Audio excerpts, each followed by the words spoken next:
Are you looking to expand your mind? Do you like to challenge and be challenged? Looking to improve yourself and share your experiences professionally and personally? You're in the right place. Welcome to Scoutcast, Roasting Marshmallows, with your host, Rolf Surd.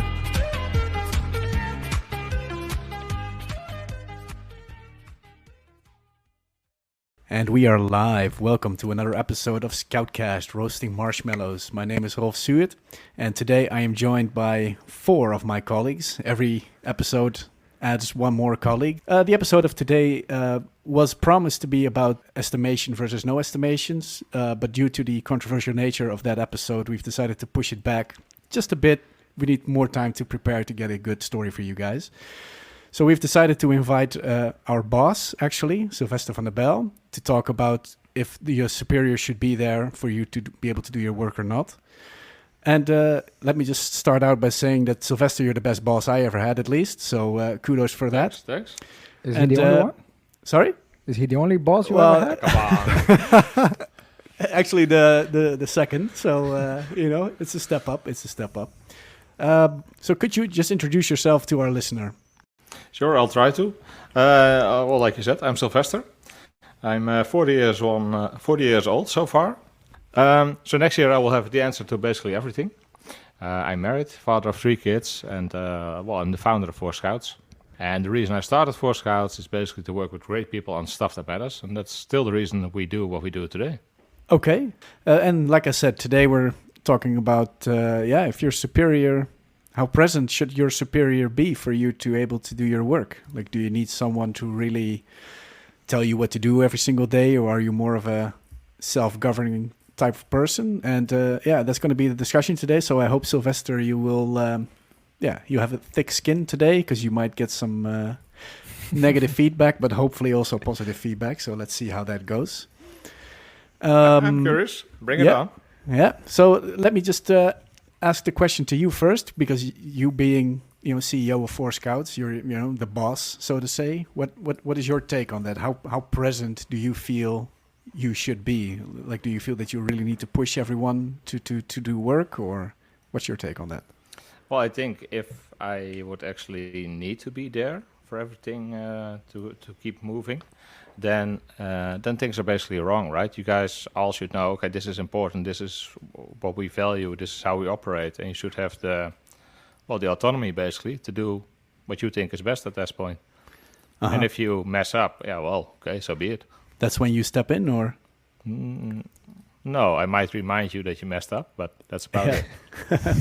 So if we don't need you to do the work, then you can focus on other stuff. What other stuff would you then focus on if we should be able to do everything? Like, what is it that you then focus on? Well, I should mostly be focusing on making sure it stays a team and making sure that anything that gets in your way is kind of like eliminated, right? Okay. And, whatever that may mean. It could be, laptops, could be getting new contracts in order. Doesn't really matter. So the great facilitator. In the end, yes. Uh-huh. This might be a trick question, I'm just realizing, but...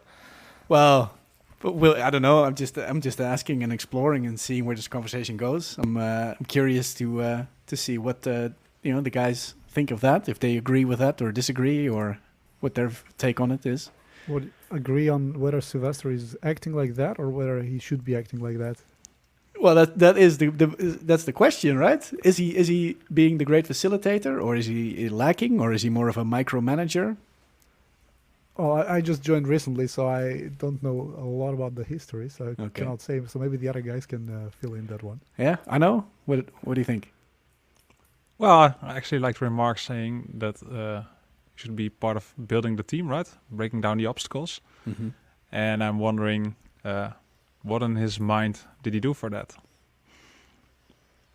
What did you building the team? Yeah. Building FourScouts, you mean? Yeah. Well, I hired you guys. That's one. That's bringing in obstacles, right? Not removing them. True enough, yeah. So what did I do in order for you guys to become a team, or to be able to work on your own? Yeah. Well, what I always try doing is to Well, to do as little as possible myself. And that might seem a bit off, but it kind of works.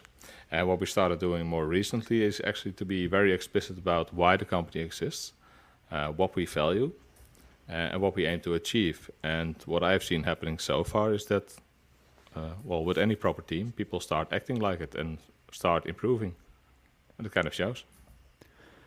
And I like coming. I'm joined FourScout about 3 years ago, in 3 months, and I experienced a little bit of the growth. And I have to agree with Rolf. You are definitely the best boss I ever had, best superior. Thanks. And it's like the way how I look at it is like there is a growth thing, right? I don't think you always thought about like that, and you're not always behave like that. So like, could you describe then maybe, or at least I can describe how I experienced, let's say, your growth. Yeah. On let's have that one first. Yeah. So I think it's like what I experienced when I joined was this idea that we collaborate and you guys are smart enough to do your own job, so I don't have to be on the way. Mm-hmm. But this facilitation came on the spot like that facilitates too much. And eventually we actually gave a mug to Silvester. It's basically saying you are the best mom ever, right? Because it's like he was trying too much, like to really facilitate and get all the impediments. And I think that also can work counterproductive sometimes. And eventually, I believe there was enough psychological safety for all the employees to give feedback to him to say like, look, this is not working, we need to change. And then he grew to not become the mom anymore, to just become like the boss and let us do our job in a better way. Yeah. So that's how I experienced the 3 years. And of course, it's 3 years. You, Rolf, is longer here, so I can imagine you also have a different view on it. Yeah. Well, I mean, I definitely understand what you're saying about Silvester being the mom. And I also, Sorry, this is funny. Well, I mean, if we zoom this out a bit, right? It's not just about Silvester this episode. It's about superiors in general. So if we just generalize a little bit in terms of should a superior facilitate everything and be involved in every discussion or conflict you may have with whoever, then the answer is probably no. And I definitely see that evolution with Silvester as well, where he at first could have control and input in all these situations because the company was a lot smaller as well. So then obviously it's less incidents to handle. But once if the company grows and starts getting more mature and increases in size, then you definitely see that a superior should pick his battles and really focus on the important things that help grow the company. And it's good to see that after some nudging, maybe that Silvester has chosen that path. That's actually true. Could you speak a bit closer to the microphone, Silvester? Yeah, sorry, I'll be very close to the microphone now. Yes, thank you. That's good. What you're saying is pretty true, actually, because FourScouts has been around for almost 9 years now, right? And during that time, every company goes on this wave-like function, I think. Mm-hmm. So at some point, we also we grew quite a lot. But I was back then not explicit about what we value or what we think is important at the very least. And what you saw happening was that people kind of started to drift. So everyone had their own ideas about what is important, what we should be doing. And that's my biggest lesson because, it kind of had an impact, right? Because the company kind of becomes chaotic. Mm-hmm. And it's never chaotic with me. No, never. No, totally agree. So that was my big life lesson, if you will, that you need to take a stand and basically say, okay, this is where we're going. And people might not agree with it, and it's fine. You can have a discussion about it.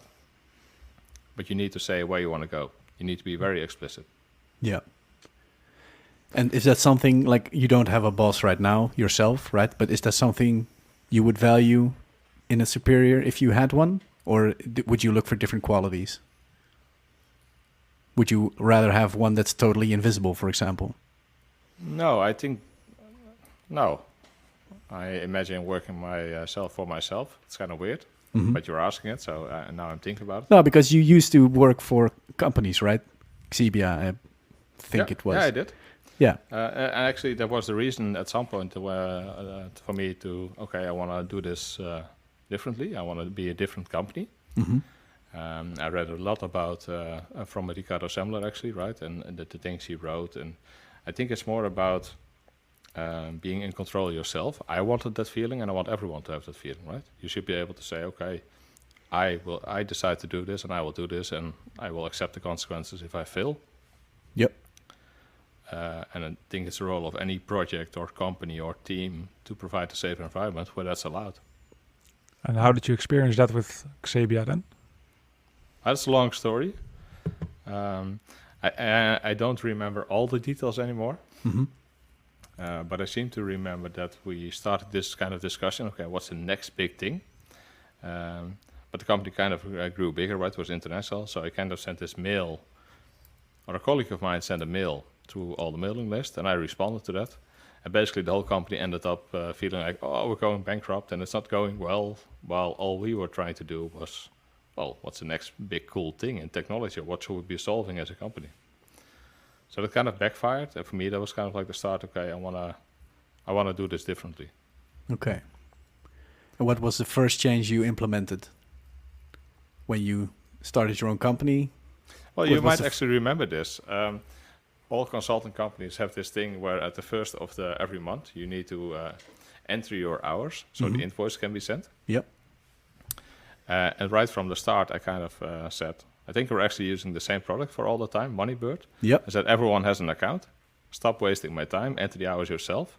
Yep. And the weird thing is, I don't think we've ever had a problem where the hours haven't been entered on time. No, Right? I mean, we've maybe made a mistake here and there where we had to send an updated invoice, right? Because we maybe invoiced 2 hours too much or too less. I don't know, but yeah, in general, went pretty That's smooth. fine. The invoices are always ready when they need to be ready, and I think that's pretty great. And that's one of the things I think are important. You have control. You can do this on your own. Yeah, Panche, you said you were pretty new here. How would you experience your superior at your previous company, and did you feel that he was doing the things that he needed to do correctly? Yeah, that's a really interesting question. Might be up a until bit too now, the general. whole conversation seemed like an intervention for Silvester. That was not fair. In my previous experiences, I'd been in both roles. So I'd been superior for quite a lot of people and like a manager. Mm-hmm. And then I've always had a manager above me somewhere. And it has been a learning experience for me for being in both places, and I've done a lot of mistakes in the past, and from which I have learned, I guess. What for me really worked for let's say the last person I worked with, we developed really quickly a mutual understanding about our capabilities, and luckily they were complementary with one another. Okay. So we did not really have to talk a lot to understand one another what we had to do, and immediately from beginning there was a trust developed. And so basically, if we agreed on, okay, this is how we do this is what's going to happen, these are the steps we take, you knew what to expect from the other person. And I always had all the freedom to do the things that I needed to get done. And if I needed help, I knew where to address that. But it was also a person who knew how to, from time to time, regularly check, hey, how's it going? And how did you, because you mentioned it being a mutual understanding that you guys developed between one another. How is because that sounds like the silver bullet, but I mean that's the hard part, right? How do you do that? Well, you do it through incidents, right? And you work it out. So I do remember there was I think the specific bonding moment was it was in the middle of the summer, and so my manager at the time, he was on vacation, and some other people in the organization, like at the time the guy that was doing operations, he was also on vacation, and we got a chance to do like a really big pitch for a project, but we had to do like a proof of concept. Mm-hmm. And I knew that if we got that project, that would have, it's a really great chance, but to do it, I needed people who were already on projects or at a customer. So I decided, because there was nobody available, I decided just to pull these people in from the projects and just put them onto this non-paid work, which was potentially putting us on the road to winning this project. So I sent a mail to them. Nobody responded. I was like, screw it. I'm just going to do it. I did it. We formed a team. We worked for maybe 2 weeks on that proof of concept.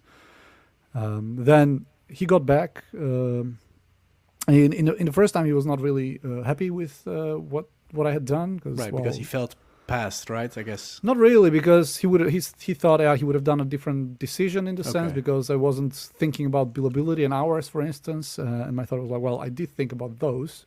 But I thought, well, this is too good of a chance to, to not put it in. Yeah. So after like 5-10 minutes of discussion on this, he was like, oh yeah, okay, yeah, I understand. So we had like a few of these moments where we had quite disagreements, and then if we worked them out quite nicely. And so that kind of evolved. In the end, we did win that project. So obviously he was quite happy, but I think we both learned to trust on our instincts and where we were good at. So yeah, that worked quite well. Yeah, and that brings me to one of the questions that I wanted to ask basically everyone, because you mentioned that your manager was on a vacation, so you just didn't went ahead and asked for permission. You just did it, and a lot of people actually still send emails to their managers when the managers are on a vacation. And, Panche, obviously you said like, screw it. I'm just going to make the decision myself and go ahead with whatever I feel is best for the company. And Arno and Henrique, I wanted to ask you guys the same question. How would you approach a situation like that where your manager's on a vacation and you need a decision on something? Well, I think myself, I would, in the past, I actually did not feel comfortable to approach the manager or my boss. I didn't have the safety enough that I could approach him on his holiday, and I never did it. And the interesting part for me is that when I actually feel comfortable to contact Silvester in his holiday, I actually also feel comfortable of not doing so and actually taking my own decisions. So I guess once you feel comfortable to contact your manager, at least for me, or your boss, you actually also feel comfortable to just make the decision yourself and actually dealing with the incident or consequences after that, if there is one. Did you ever have a super negative consequence? No, because in the past I would not contact. And at least with FourScouts, no, it never had any negative consequence. Okay. Now, Arno, what about you? Well, for the example, let's say if you want to take a holiday or something else. In my past, I usually sent an email to my manager or boss, and I never had a no. It was always fine. So the whole... they actually replied during their vacation. So it's like they're never gone. There are certain rules in some companies, right, where you have to say like 2 months in front, you have to say when you're going on holiday, etc. So in that case, it doesn't really apply to need for him to contact back in the holiday itself. Mm-hmm. I think what Rolf was talking about was that if I'm on a holiday, what would you do, right? Do you take your own decisions or... Yeah, exactly. Yeah, okay, in that case. Yeah, in that case, well, at FourScouts, I would take my own decisions. I'm pretty sure I'm comfortable with that. Yep. I think in other companies I worked, I'm not so sure. I don't think the environment was the same. You would just wait until he's back or just not make a decision at all and just be like, yo, it's not my problem. Well, not necessarily my problem, right? It could be my problem, but not necessarily in my circle of influence. Yeah. Because the downside, if you're the employee, you don't always know what the strings attached are. Yeah. Could be more than that. Yeah. And I think that's where the question comes from. Okay. I think you're right on that. I think that's why transparency is one of our core values. You need to have all the information in order to be able to decide. Yeah, to make some sort of informed decision. Exactly. And I guess is in the end, if whatever decision they let's say us they do, I don't think I think in the end, at least that's what we say and preach, right? The responsibility is always from the leader. He is the one who didn't make clear enough, and he was the one who didn't help us to make conscious decision when he was out. But I guess from my ending, I think every boss or manager leader should be able to take a holiday in peace without having us to be sending message to them to double check every decision we make. Yeah. Yeah, and I've done that mistake in the past where I had been a manager, like when I was running the office in Skopje, Macedonia. I would go on vacation or like even on a ski vacation, and I still had to do some stuff. And that was like, there are things that I had done wrong in the past. I had to find a way to unload that. Was that pretty negative for you? Like, oh man, I'm on vacation and I still have to send these bozos emails and tell them what to do? No, well, it was not to that detailed. Like, I didn't have to tell specifically people what they had to do, but there were certain processes in place that I wish I had done differently, and that I know that could have been done differently. So you were basically micromanaging a little bit the team, or not? No. But it was more like the organizational overall. So I had to be sometimes present about doing some specific payments in time, or I don't know, getting in some reports. It had nothing to do directly with the operational work of the people. It was more on organizational level, which now I know a bit better. But is it something you initiated yourself? You grew into that, or? No, it was something that I see. The downside of the role when you're a leader or manager or a boss, whatever you want to call it, is if you feel, and I think this also is for Silvester, you feel so responsible for the people and for everything that goes on that you have sometimes difficulty of letting go. And it has maybe doesn't always have anything to do with trust, because you can really trust people, but it's also in the same time you don't want to let people down. Yeah. Correct. So finding that sweet spot is okay. It's also a growth path. And the case I'm talking about for me were maybe 7 years ago, and I don't think I would do it ever again. But that was I learned through that. But how would the payments responsibility be something like letting people down? Yeah, I don't see the connection actually. Well, you need to pay salaries in time, for instance, right? Yeah, okay. Exactly. And if you don't have that stuff automated, or nobody else is responsible for it, then I can see that a manager or superior would just do that work during vacation as well, because it would suck if people would not have nobody You had nobody in place to actually do this for you, or because you said you did trust them, but somehow you didn't let it go.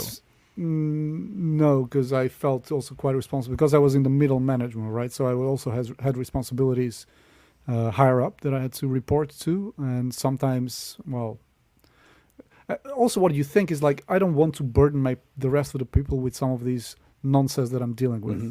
So that's also the shield that you want to be, and sometimes you do think it is a nonsense, and you're like, I'm just gonna do that, and like, don't bother bothering people with that. A friend of mine who has his own company, he explained it to me, because he also pays his salaries himself, and he sends everyone their salary slip, every month.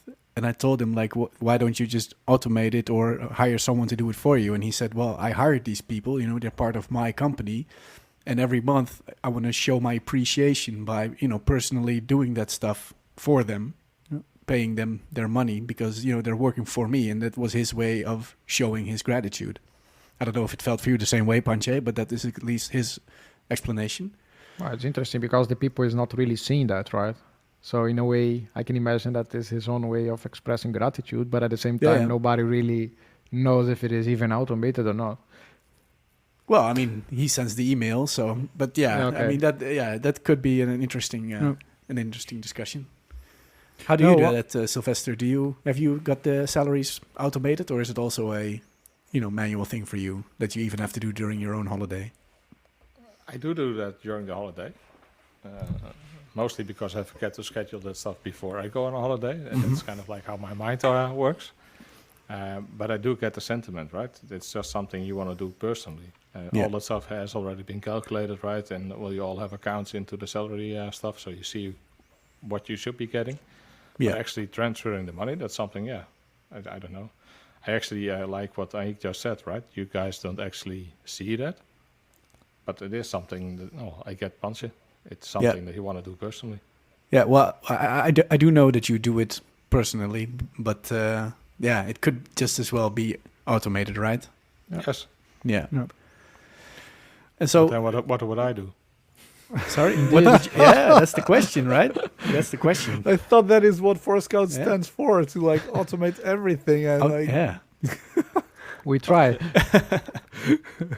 I'm joking. Well, this It's is not actually the just best a 5-minute best exercise. podcast topic for selling then. Yeah.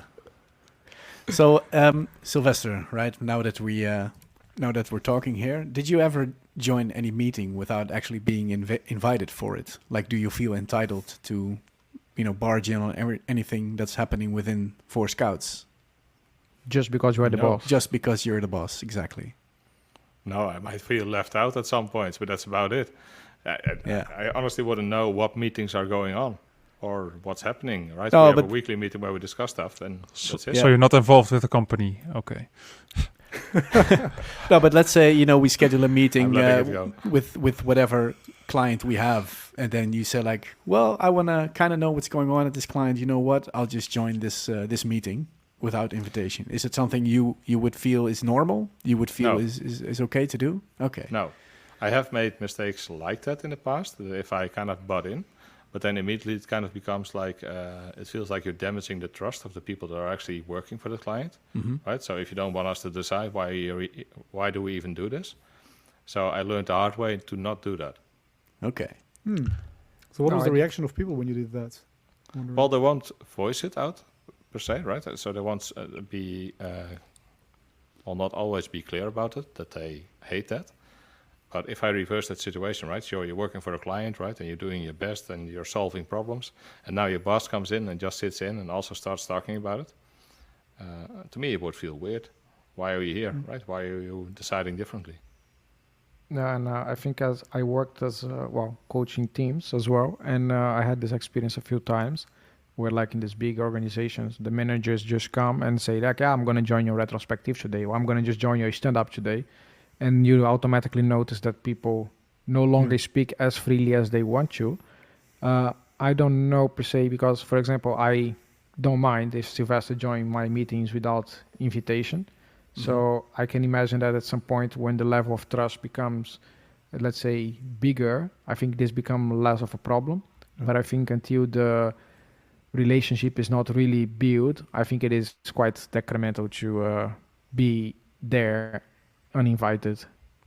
Why? Why do you think it would be detrimental, or is it just a way to build the trust? I don't think it's a way to build a trust because you are there. You are a figure of power in a way because you are the boss, right? And then it's like, I think the people who are below, sometimes they have a hard time understanding the jokes. And I think sometimes there are jokes that are quite inappropriate. Like, yeah, do not joke about getting late here on your stand-up because I'm your boss. I can give not your bonus. Wow, that's a bit of a funny joke for the manager maybe, but not for the person who is below him or somebody who doesn't have an impact. So I think it's... some people don't get the... But if a superior is at a retro, it can also enable the team to maybe, put down action points that normally would be outside of their sphere of influence, right? So it can also be a beneficial thing. I agree, if the person is willing to listen, right? But let's say, would you say, yeah, my boss is giving me nonsense goals that is impossible to achieve and I cannot convince him otherwise, he is a negative point for you, right? Like, when do you actually build that trust to say that to your boss? Yeah. But if I may go a bit back, because we started this discussion about your boss barging in onto your meeting uninvited. Yeah. And there is a big difference whether they ask before the meeting and say, hey, I see you're having this meeting. I'm curious. Would you mind me joining there? I want to listen in. That's a completely different notion than just jumping in on the meeting. And then people would start thinking, okay, he doesn't trust me. Right, it's a different. I think it's true, but I think it's interesting your point as well because I think even if they ask, I think it's a lot. I had this experience even as a coach. Sometimes I just join in, and I ask if I'm allowed, and people start behaving different just because I'm there, even if I ask. Oh yeah, that's based on this. What you just said. Also, you mentioned it before. The people act differently.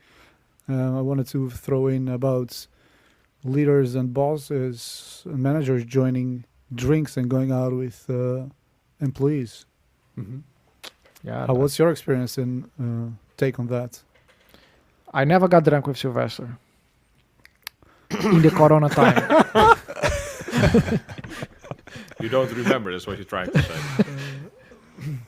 I think we had our shares of drinking, I think again it goes once the trust is built. But I agree. Like the question is, when do you build the trust, right? And we are a very small team, so that makes it, I think, easier for us to have those interactions. But I actually do not know. Well, it's definitely because at my previous company, the only drinks I shared with my boss was like, the Christmas drinks, right? Once a year. And, with FourScouts, I even helped Silvester move, to his new house and joined his wedding and all that kind of stuff. So I guess it also is how much does the superior allow the employees to be a part of, other stuff outside of the work. And, if you don't have to be, best friends or anything, but, if you share certain personal moments, then it becomes easier having a drink with your boss as well. And then the conversations don't always have to be about work, right? Can also be about whatever. Yeah.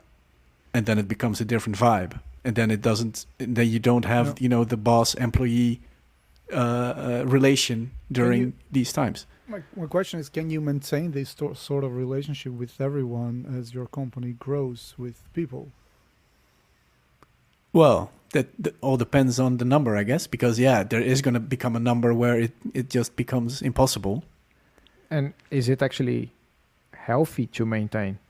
I don't know. It's actually not that like we are gonna drink every day, but it's more like, is it desired? So you're promoting alcoholism if you're doing it. No, but is it desired to actually have that type of relationship? Yeah, that's a good question. And it's also like, what message do you send to everyone else if you only have these kinds of drinks with a select set of people and not with the rest of the company? Well, yeah, maybe you do. As companies grow, hierarchies will emerge in those companies unavoidably. And and just from a perspective of time sharing with people, like, you cannot give the same attention to everybody, right? So you can choose to split that and evenly share and give everybody 5 minutes, or choose 10 people with whom you will give each of them 1 hour. And what is going to be more effective, right? And I think it's also a problem of capacity for the person itself to be able to pay attention to all of that. So it's not... You will end up spending more time with a smaller circle of people anyway. But is it fair, because, usually these things are outside of working time, is it fair for a boss to also, or for a superior to also be really conscious of that kind of stuff outside of office hours? Because even a superior has, time off of work, right? Yeah. What do you mean by fair?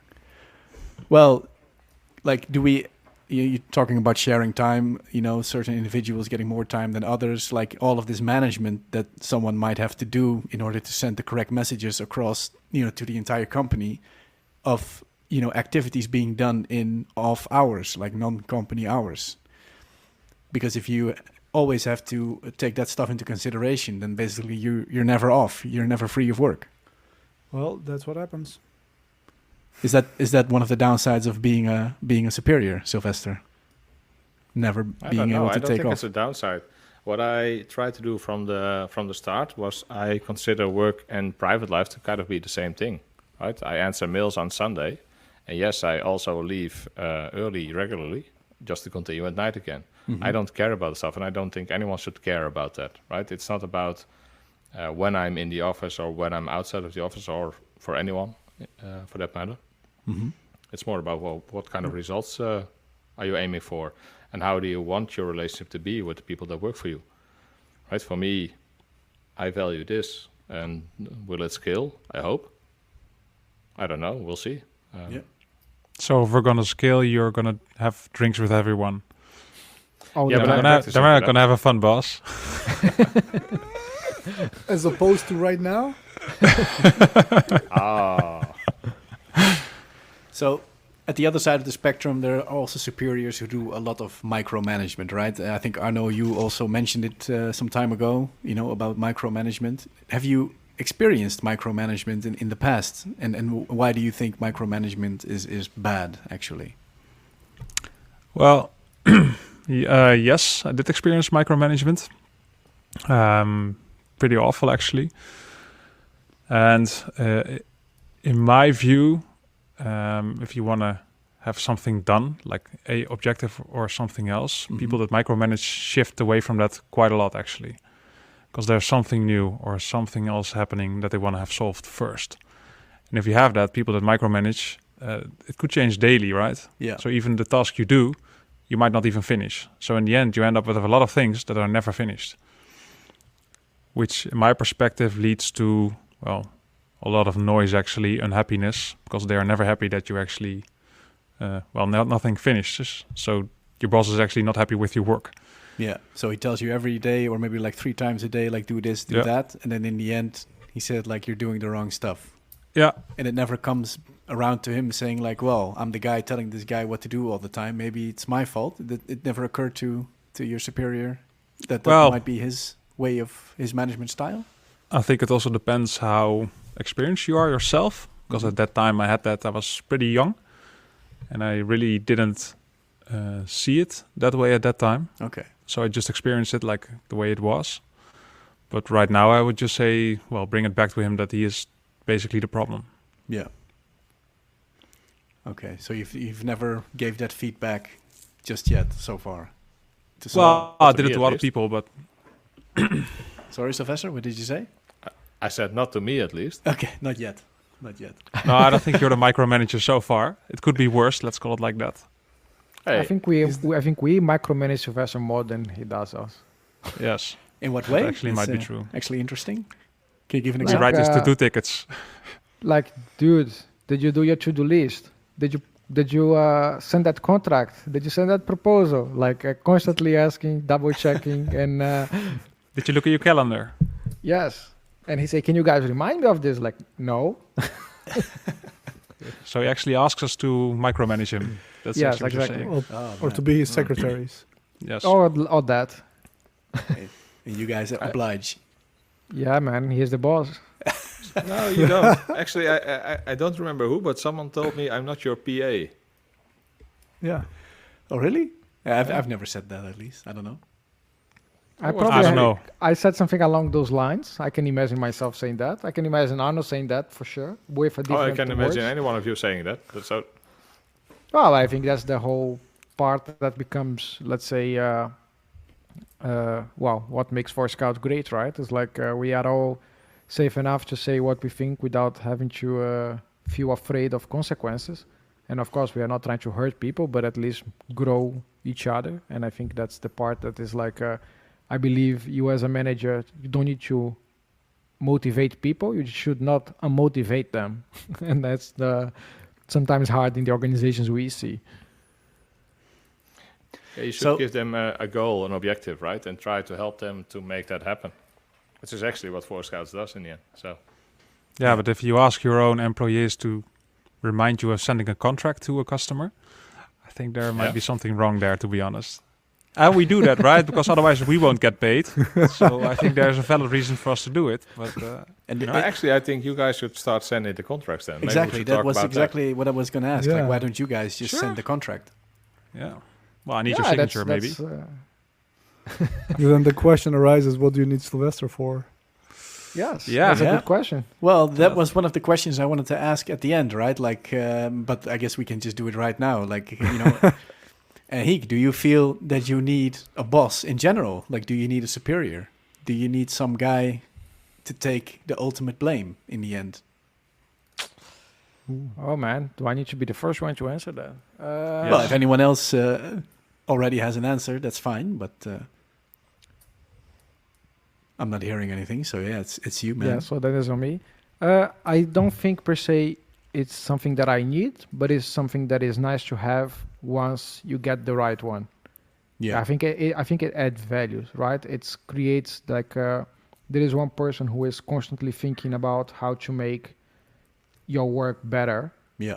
and not worse. And I think I don't need it. I don't need per se, let's say, approvals. I don't need like motivational speech. I don't need, but I do think once it's there, it definitely makes it clear, makes Yeah. it better, and can make it fun. Yeah. Like So you don't think that should be a team concern then? Well, the direction of the company, no, Why not? because I think I don't know. I don't see how the team is gonna get the direction. I think Wow, the that's- team, at least for, let's say, on our setup, it got assembled to solve on any specific problem. And that's how we came to become together. There was a common vision before, but I can imagine, like, yeah, we get together, and that's how probably FourScouts started. 4 guys, and they get together, and they create that goal, and eventually, well, became different, and now we are these people. But I think the way how we started, definitely, I don't think we can get that direction. Yeah, and having someone, at least that's how I feel, someone at the top basically being able to just, challenge the status quo, just be like a silent driving force and saying like, okay, we're just going to think outside the box and we're just going to do something and be able to rally everyone behind him. Yeah, I think that's a good thing. It doesn't have to be, the guy pulling all the strings, but, definitely like an inspirational factor, if you want to call it something like that. But should it be a boss? I don't think so. Well, it might not have to be a boss, but I mean, it has to be at least someone with a bit, way that, how do you say it? Ownership of the company, and not like take ownership in terms of like owning the problem, but more like, this is my life. This is the company that I'm building. Like, I'm sure that Silvester, I mean, we're all motivated, right, to make the company a great success. But I think if you really were to quantify it, Silvester probably has it a little bit more than us. And that, I think, is what drives him and probably other CEOs to really make a company better and better and better every single day. That's how I feel, at least. If I might add, I mean, it's not just about companies, it's about any team that is trying to achieve anything. Yeah. You need somebody that's a visionary, that is going to set the course, that's going to set the dot on the horizon, and this is what we want to achieve, and that is what generally rallies people. But why would that need to be a superior or somebody? No, on but top of the chain? I didn't say a superior. I said you need that person. Okay.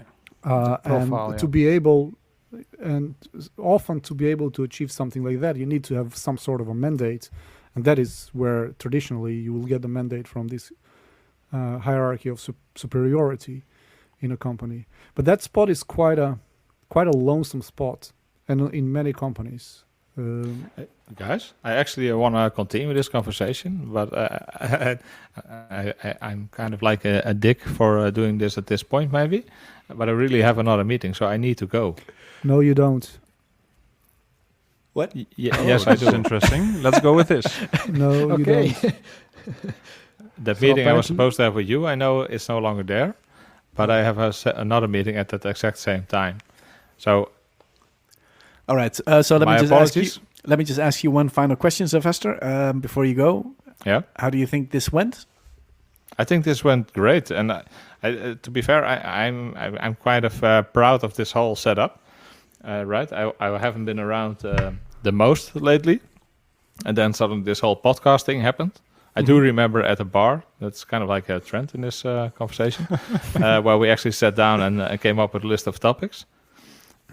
And suddenly now there's a podcast, and people are actually looking at it and are kind of loving it. Yeah. I had a great fun in the car the other day. So I think, this is going pretty great. And I'm proud of this team. Yeah. All right. Well, thanks for being here, and Thanks. we'll wrap it up with the remaining guests because we're running out of time ourselves as well, I guess. So thanks for being here. Yeah, thanks. And my summary is, no, I don't need to be there. So bye. All right, leave him. I agree, man. I agree. Please go. Please go. Well, I guess actions speak more than words, right? He just left us here. Yeah. So now we can have the actual conversation, I think, no? Exactly. Now is the moment that we can Now talk it about starts. him, and he is not gonna be complaining about us, and I feel safer now. All No, right. but I think it's true about the podcast, right? Like we literally started without Silvester. Mm-hmm. Yeah. Yeah, because Wow. we were motivated to actually do it, and it would seem like a fun way of getting ourselves out there. Yeah. Yeah. Yeah, for me, just a reminder, this was the first time that I could, when I asked guys, okay, we need to buy gear for the podcast, it was just like, oh, just order it. I'm like, okay, what about budget? No, just order it and get it. It's like, all right. I've never had that happen before in a company where you're like, oh, whatever you need, just get it. No, because those were the guys that asked you, right? Exactly. Everybody asked you for that budget, so I get that. Yeah. Yeah, so- my bait. And that's the point, right? Silvester says, like, spend it like it's your own money, and like Yeah. that's how I usually go about these things. And yeah, I think it's a great thing where you can just order stuff, do stuff, and as long as it's in the interest of the company, then you don't even have to ask permission. Just do it, and it's gonna happen. And that's it's only a good thing. Yeah. Yeah. So that's the time that we just say we are hiring. If you guys want to work for us, please. All right. So should I wrap it up, guys, or do you have anything more to add to the conversation? Do you have No, just wrap it up. any more topics to bring up? All right. Well, that brings us to the end of this episode. As you guys have experienced, our boss just left, and I guess that's the final conclusion that we can add to this episode. Like, your superior should not be there. I mean, at least not day to day, for you to be able to do your work and to be motivated and to be productive. That's the Yeah. word I was looking for. I want to thank my guests. Silvester, thanks for being here. You're already gone, but Thank you a lot. thanks again. And my other colleagues, Henrique, Arno, and Panche. Thanks a lot, guys. Yeah. Thanks. Couldn't have done it without you. And I want to thank the listener as well. If you guys have any suggestions or comments, or just want to get into contact with us, you can always drop us an email at podcast@FourScouts.nl. And we'll catch you on the next episode. I thank you, Rolf, as well, for having us. Yeah, man. thanks You're a lot. welcome. Thanks. Thanks so much for listening to this episode of Scoutcast, Roasting Marshmallows, with your host, Rolf Surd. For more great content and to stay up to date, visit FourScouts.nl and on Twitter @FourScouts. If you enjoyed today's episode, please leave a review and subscribe, and we'll catch you next time on Scoutcast, Roasting Marshmallows.